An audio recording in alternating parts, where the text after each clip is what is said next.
नमस्कार। हमारे चैनल में आपका स्वागत है। मैं हूं रामचंद्र मौर्य। भारत की राजनीति में बहुत बड़ा मोड़ आ रहा है। प्रधानमंत्री नरेंद्र मोदी ने विजय रथ का जो घोड़ा दौड़ाया, या यूं कहें कि अश्वमेध यज्ञ का जो घोड़ा दौड़ाया, उसे तमिलनाडु में राहुल और विजय ने पकड़ लिया। प्रधानमंत्री नरेंद्र मोदी उत्तर भारत में भले ही काबिज हैं, लेकिन दक्षिण भारत में उनकी उपस्थिति ना के बराबर है। अगर पूरब में उत्तर में देखा जाए तो जम्मू कश्मीर और झारखंड को छोड़कर पूरे उत्तर भारत पर, चाहे वह उत्तर प्रदेश हो, चाहे वह बिहार हो, चाहे उत्तराखंड हो, चाहे राजस्थान हो, मध्य प्रदेश हो, सभी राज्यों पर भगवा फहरा रहा है। लेकिन पूर्वोत्तर में भी जलवा है भगवा परचम का, लेकिन दक्षिण भारत में अश्वमेध यज्ञ का घोड़ा अगर राहुल गांधी और विजय थाम लेते हैं तो यह नरेंद्र मोदी के लिए बहुत बड़ा झटका है।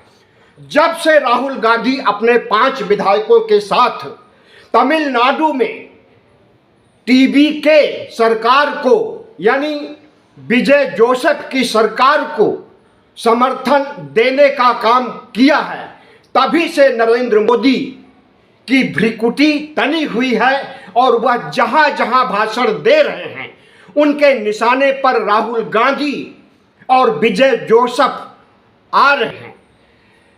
राहुल गांधी न सिर्फ दक्षिण में तमिलनाडु में शिरकत कर चुके हैं, बल्कि केरल में तो अपनी सरकार बना रहे हैं और तेलंगाना में पहले से ही उनकी सरकार है।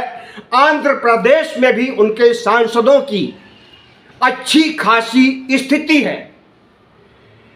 तो प्रधानमंत्री नरेंद्र मोदी को देखा जाए तो 5 राज्यों के चुनाव में निराशा तो हाथ नहीं लगी, लेकिन दक्षिण में उनका खाता नहीं खुल पाएगा। इसके लिए उन्हें पीड़ा अंदर से जरूर है और वह कसक कभी कभी शब्दों के माध्यम से, बौखलाहट के माध्यम से निकल ही आती है।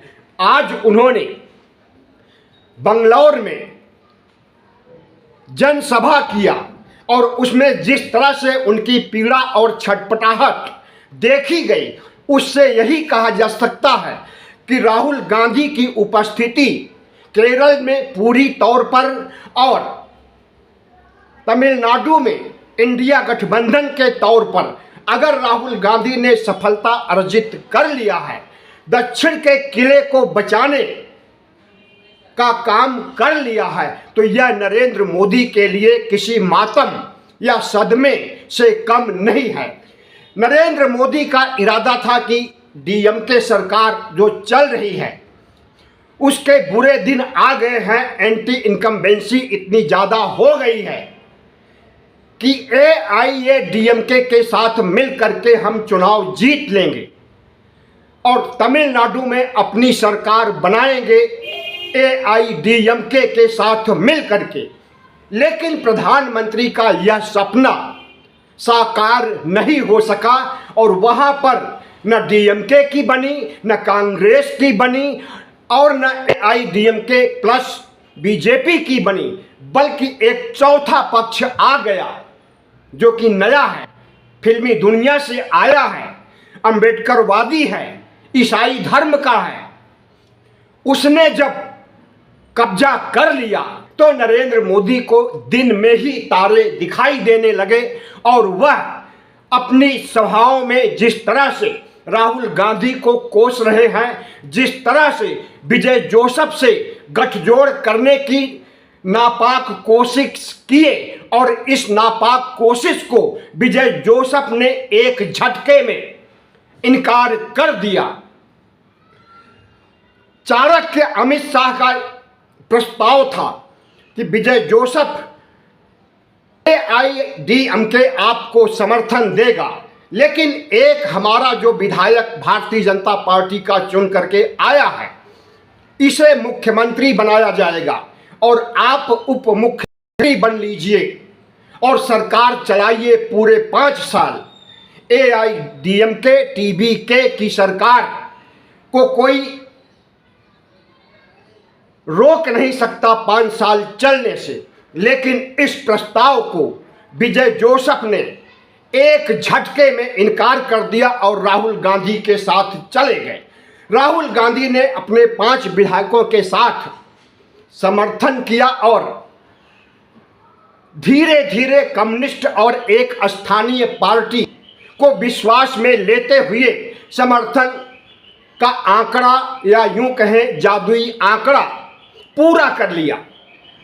इसके बाद नरेंद्र मोदी को लगा कि काटो तो खून नहीं, या जमीन पर पैर रखो तो जमीन खिसक गई। ऐसी स्थिति भारतीय जनता पार्टी की हो गई। भारतीय जनता पार्टी अरसे से तमिलनाडु और केरल में आरएसएस को आगे कर रखी है। आरएसएस इन राज्यों में न सिर्फ डीएमके सरकार को हटाने, द्रविड़ राजनीति को खत्म करने के लिए काम कर रहा था, बल्कि वामपंथी विचारधारा जो केरल में थी उससे भी लड़ाई लड़ रहा था। लेकिन दक्षिण भारत में आरएसएस की भी नहीं चली। लोगों ने आरएसएस की विचारधारा को सिरे से इनकार कर दिया। ऐसी स्थिति में प्रधानमंत्री नरेंद्र मोदी के लिए दक्षिण भारत में उर्वर जमीन नहीं तैयार हो पाई। आपको मालूम होना चाहिए कि दक्षिण में 129 सीटें हैं जिस पर भारतीय जनता पार्टी नहीं जीत सकी है 2024 के चुनाव में। लेकिन उसी दक्षिण भारत से चंद्रबाबू नायडू आते हैं आंध्र प्रदेश से। उनकी 16 सीटों के बदौलत बैसाखी के रूप में खड़े हो गए हैं और नरेंद्र मोदी की सरकार चल रही है। इसके बदले में जितनी उगाही चंद्रबाबू नायडू कर रहे हैं और जिस तरह से अमरावती को राजधानी बनाने के लिए हजारों करोड़ रुपए ऐंठ चुके हैं, उस पर सवाल उठाया जा सकता है कि एक राज्य के लिए इतनी ज़्यादा धनराशि क्यों आवंटित की जा रही है। दूसरे राज्यों से नरेंद्र मोदी की क्यों दुश्मनी है और दूसरे राज्यों में मनरेगा तक को नहीं लागू किया जा रहा है। मनरेगा के बदले हुए नाम के बाद अभी तक जी राम जी योजना भी भारत के किसी भी राज्य में क्रियान्वित होते हुए नहीं दिखाई दे रही है। तो जाहिर है कि भारतीय जनता पार्टी किसानों मजदूरों का शोषण करके अपने साम्राज्यवाद की नीति को बढ़ाने के लिए अकूत धन खर्च कर सकती है, लेकिन इस देश के इंफ्रास्ट्रक्चर को बढ़ाने के लिए और विकास के लिए, राज्यों के पुनरुत्थान के लिए उसके पास फंड नहीं है। भारतीय जनता पार्टी एक ऐसी पार्टी है जिसकी सोच दक्षिणपंथी है, जिसकी सोच मनुवादी है, जिसकी सोच अराजकतावादी है। ऐसे में इस पार्टी के प्रमुख रात दिन चुनाव जीवी की हैसियत से चुनाव जीतने के ही फार्मूले ईजाद करते रहते हैं। किस राज्य में विपक्ष को धराशायी किया जाए और वहां अपनी सरकार बनाई जाए, किस राज्य में कौन सा फार्मूला लागू किया जाए जिससे कि जीत सुनिश्चित हो, रात दिन इसी उधेड़ बुन में नरेंद्र मोदी और अमित शाह रहते हैं। और इसके बावजूद अगर दक्षिण का किला वह फतह नहीं कर सके हैं तो यह राहुल गांधी और धर्मनिरपेक्ष राजनीति और भारतीय लोकतंत्र के लिए शुभ सूचना है।